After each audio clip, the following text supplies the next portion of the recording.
இன்னும் வேலைக்கறி வரும்னு சொல்லியிருந்தாரு, இன்னும் வரலையே. ஆமா ஆமா, வீட்லயும் வேலை இருக்கும்ல.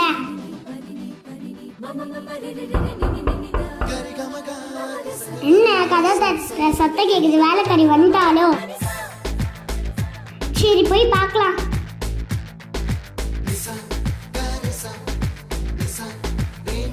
யாருமா நீங்க? உங்களுக்கு என்ன?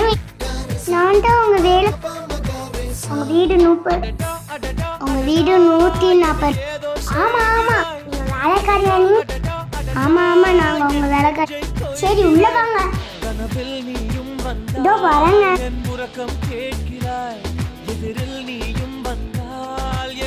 என்னம்மா வெளியே போயிட்டு வந்தீங்க? இல்லைண்ணா, நான் எங்கேயும் போனேன். வீட்டில் இருக்கும் போதெல்லாம் கிராண்டாக ட்ரெஸ் பண்ண மாட்டேன், வெளியே போகும்போது மட்டும் கிராண்டாக ட்ரெஸ்.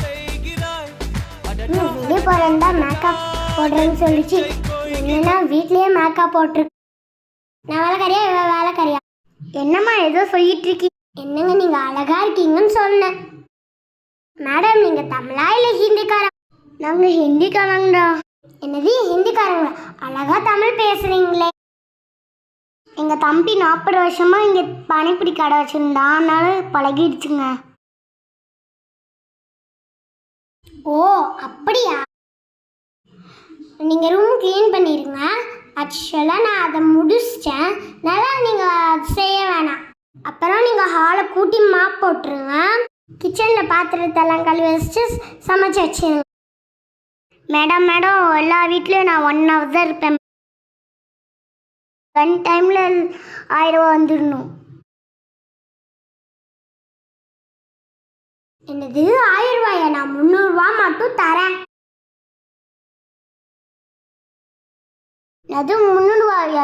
சரி கொடுங்க. கிச்சனில் பாத்திரத்தை எல்லாம் கழுவிட்டு சாப்பாடு மட்டும் செஞ்சு வச்சிருங்க. மேடம் என்ன சாப்பாடு சமைக்கிறது? மேடம் இன்னைக்கு சண்டே, அதனால என் தம்பி சிக்கன் வாங்கிட்டு வர சொல்கிறேன். நீங்கள் சிக்கன் பிரியாணி மட்டும் செஞ்சுருங்க. ஓ அப்படியா? நான் சிக்கன் பிரியாணினா ஈஸியாக செஞ்சுருவேன் மேடம்.